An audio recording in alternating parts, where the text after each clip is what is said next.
Allez, aujourd'hui on plonge dans l'histoire d'une victoire qui a marqué les esprits, celle de l'équipe du Maroc U20 devenue championne du monde.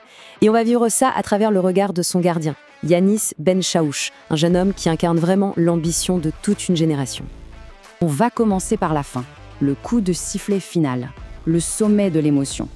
Avec cette phrase, Yanis nous met direct dans l'ambiance. C'est un moment tellement grand, tellement intense que, sur le coup, c'est quasi impossible de réaliser. Une joie immense, partagée avec sa famille juste là, dans les tribunes. Un souvenir gravé à vie. Mais si sur le terrain, la prise de conscience est un peu floue, elle va devenir brutalement réelle au retour au Maroc. C'est l'accueil qui leur a été réservé qui va vraiment leur montrer la portée de ce qu'ils ont fait. Il faut imaginer la scène. Un bus qui défile dans les rues de Rabat au milieu d'une véritable marée humaine. C'est là, face à cette ferveur incroyable, puis lors de la réception au Palais Royal, que les joueurs ont vraiment compris.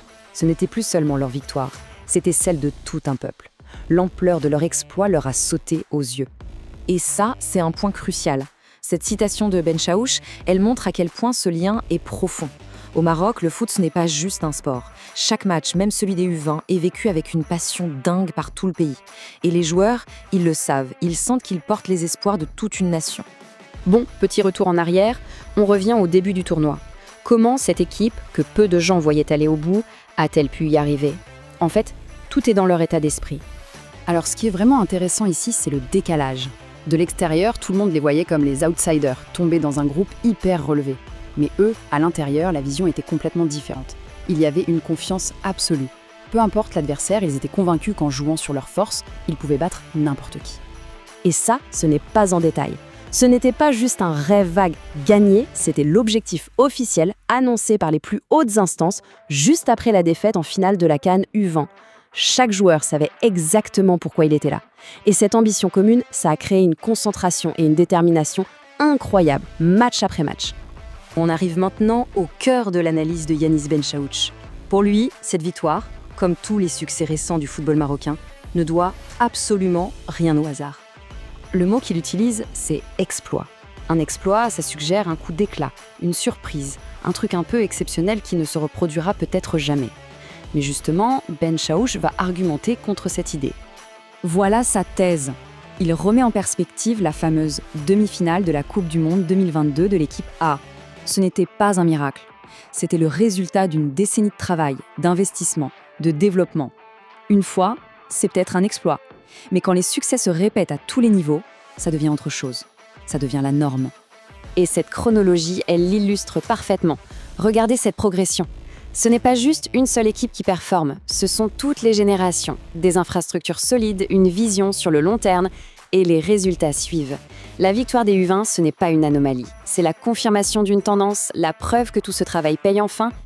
Maintenant, parlons un peu de Yanis Benchaouch lui-même et de l'épreuve personnelle qu'il a dû surmonter au moment le plus important de sa jeune carrière. C'est la question qu'il a dû affronter. Après avoir été un pilier de l'équipe pendant tout le tournoi, il se blesse en demi-finale. Il doit sortir sur civière. Et là, il sait presque tout de suite que la finale, le match de sa vie, il ne la jouera pas. Le parcours mental est brutal. D'abord, la douleur, la certitude de la blessure. Ensuite, la frustration immense, ce sentiment que le sort s'acharne sur soi. Mais très vite, il a réussi à switcher, comme il le dit. Il a compris que son rôle avait changé. Il ne serait pas sur le terrain, mais il pouvait encore être décisif dans les coulisses, en soutenant ses coéquipiers.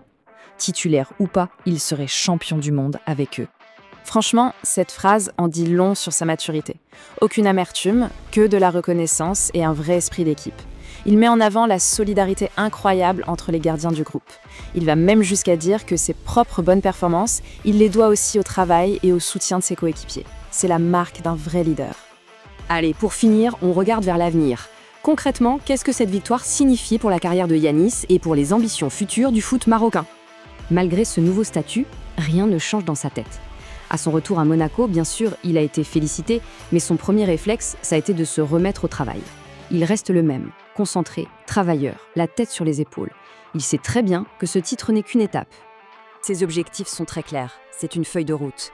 D'abord, s'imposer en club, goûter au monde professionnel.